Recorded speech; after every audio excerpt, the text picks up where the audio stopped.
Hi everyone. So today I'm here to talk about the glory of God. What is the glory of God? Let's see here, we can have an idea. Um, in the book of Exodus, when Moses was talking to Yahweh, or the Lord, according to English translation, which I don't believe is accurate. Um, so in Exodus 33:18, Moses asked God to see his glory, his or her glory, right? Let's see here in Exodus 33:18. Please show me your glory. He was so anxious to see what God Almighty's glory looked like. And that's interesting, right? Because he was talking to God, but he knew that there was something very special about God, about the Almighty, and he wanted to see it. And Yahweh agreed to show his or her glory. He said here in Exodus 33:21 to 23, here is a place by me, that's by him, by her, that's now he's pointing the specific place, right? And you shall stand on the rock, so it shall be, while my glory passes by, that I will put you in the cleft of the rock, and will cover you with my hand while I pass by.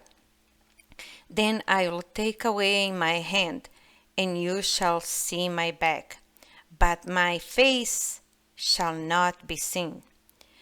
So we see here that the glory of God is something really special, and he cannot even see the glory of God from the front, just from the back, and protected from a specific place on the cleft of the rock, right?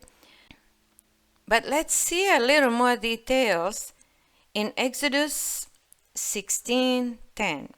Now it came to pass, as Aaron spoke to the whole congregation of the children of Israel, that they looked forward the wilderness, and behold, the glory of the Lord appeared in the cloud. So we see that the glory of the Lord is something very different that they could see in the cloud, maybe something shiny, right? Splendorous. In Second Chronicles 7:2, we have another example. And the priests could not enter into the house of the Lord because the glory of the Lord had filled the Lord's house.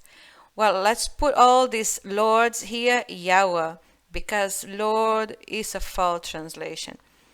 Also here in Isaiah 40 verse 5.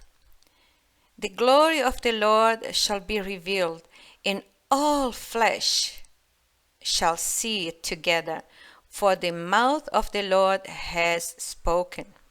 So here is a prophecy. Isaiah is saying that all flesh, all people with flesh suits, I will assume even animals because they are made out of flesh also, everyone will see the glory of God. So as we can see that the glory of God is something special that not everybody can see, right?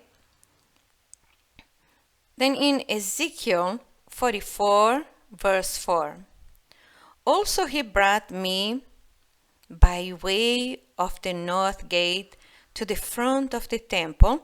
So I looked, and behold, the glory of the Lord filled the house of the Lord, and I fell on my face.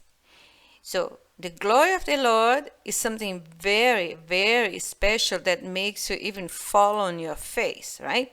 You lose all your strength.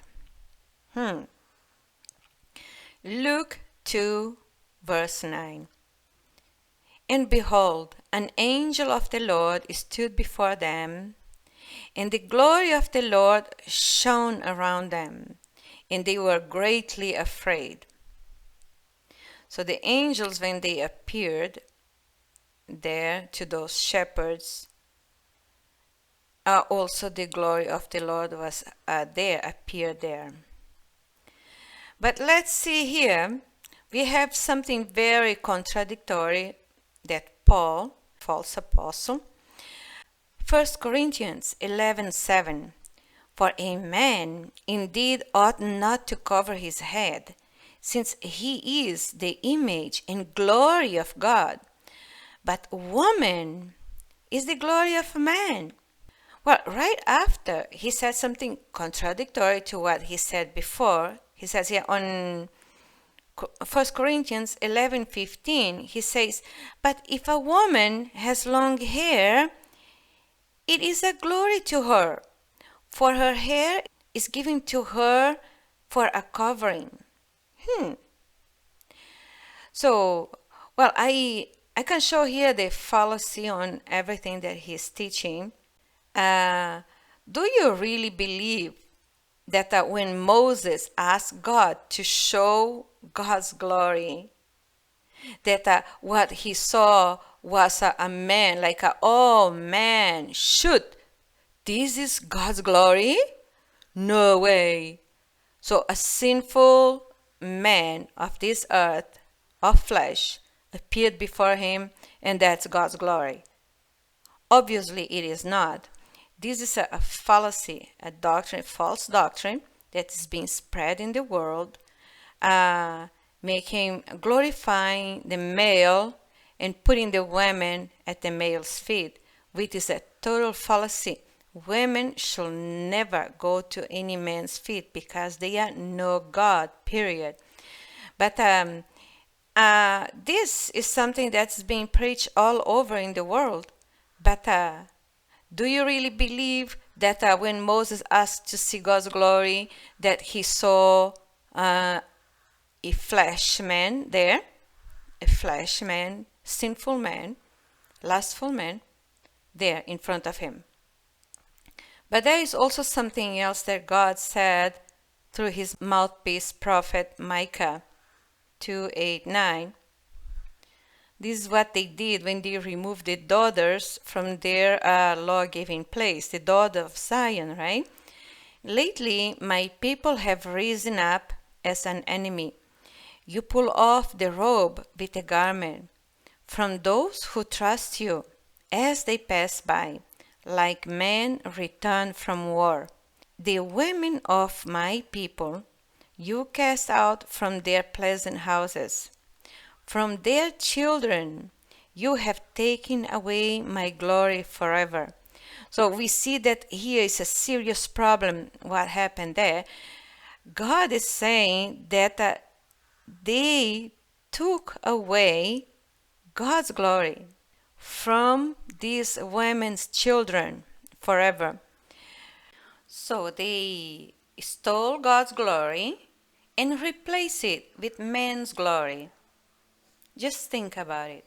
But that is not Jesus' doctrine. Jesus never taught something like that. Paul promoted man worship. It started with the lustful, fallen ones who came here to this earth, lusting after women, and this never ended. So they put laws in place. They made it look like the male genitalia is glorious, so it needs worship, so let's worship that genital. But what will you do when you face Judgment Day, when you have to face the Almighty, and you be found of stealing God's glory, stealing God's worship, and the women be found in idolatry, worshiping a man? Just think about it. But well, that's all I have to say for today. Thank you for listening until now. I hope God bless you, and remember that the truth alone shall set you free. Have a blessed day.